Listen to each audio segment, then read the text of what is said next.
You're probably wondering what's the point of having these weights hanging from the sides of the barbell.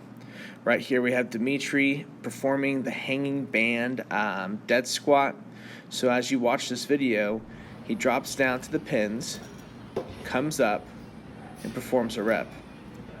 But the big thing about this is, why are the hanging bands there, and what's their purpose in order to help improve their strength? Welcome to harvestingstrength.com.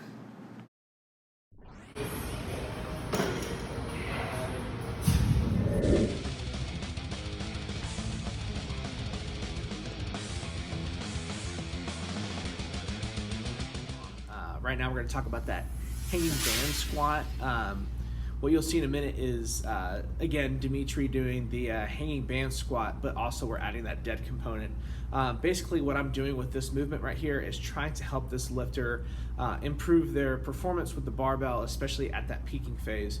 We still got a few weeks left, and what I'm trying to do is break the traditional grounds of, specific types of movements, variations of movements, and including this hanging band situation. You'll see two things. You'll see the hanging band squat, and then you'll see like the band resisted squat. So I'm going to compare both of them and discuss, the goods, the bads, and all those things that go with it. But essentially what's happening from the video you saw before, which you'll see again, is the hanging bands are going to add some different levels of rigor to help promote strengthening their movement, whether it's from the bottom, the transitional phase, and then to the top. I might prioritize one thing over another, but I'll explain as I go through. But essentially, with that hanging band, one of the first things I love about it is you have to have control, especially with the descending motion. I know that I've posted a lot before about how controlling the barbell in that descending motion is really going to dictate how you can do on the ascending motion, that positive motion where you actually generate the force to execute the movement. Excluding deadlifts, clearly that's just a dead movement, so you don't get that stretch reflex, that elastic tension, and things like that. But going back to it, in the hanging band situation, what's happening is you have to control the weight, especially when you descend with the bar, so that can help the lifter learn how to come down with control versus coming down with a slow tempo, or that bodybuilder mentality where they're trying to just tear their body apart, not in a bad way, but just trying to promote growth. We're trying to promote the strength and the power and the speed, not the breakdown for growth and development. But they're going to control the bar downward because the hanging bands, they shake and they bounce, so you got to control it down. And then when you come upward, what's nice about it is when you have the weight, the hanging bands, and you're at the bottom and you come upward, that's where the weights almost seem static for a second, and the bar comes up. The weights are here, the bar comes up, and then that stretch happens, and then it follows through. So what's happening is they squat upward. It seems a little bit lighter at the bottom, but then once that stretch happens of the bands, that's where the weights start to connect, and the resistance, the varying levels of resistance start to hit.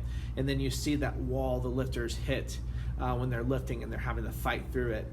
And then what's nice is at the top of the movement, the lockout, once those bands have stretched and the weight starts to come back up, it almost helps carry the lifter through the lockout to be more explosive and quick with their hips. So I'm going to break more of those things down in the video, but essentially I'm trying to talk about the control, the varying loads, and the way that the movement, the hanging band squat or a hanging band motion period, can help the lifter perform and increase their performance with the barbell. All right, so right here we're going to compare a couple things. The first thing we're going to talk about is the hanging band squat. What I like about this movement is the fact that there's such a bounce, a change in pace with these bands, to where it makes it a little bit more of an obstacle for the lifter to overcome. A lot of varying loads within this one movement, so you can get a lot of things done within this one movement.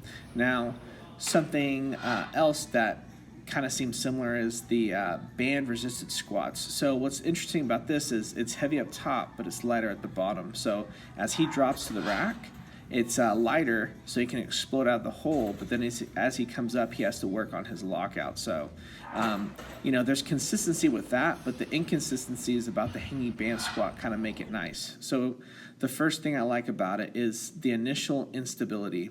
You could even do this for lockouts. So if you're trying to walk out heavy loads, you can unrack the weight and walk with it and work. Now, controlling the descent. When you come downward, you want to build tension. You want to be able to redirect that tension whenever you come upward.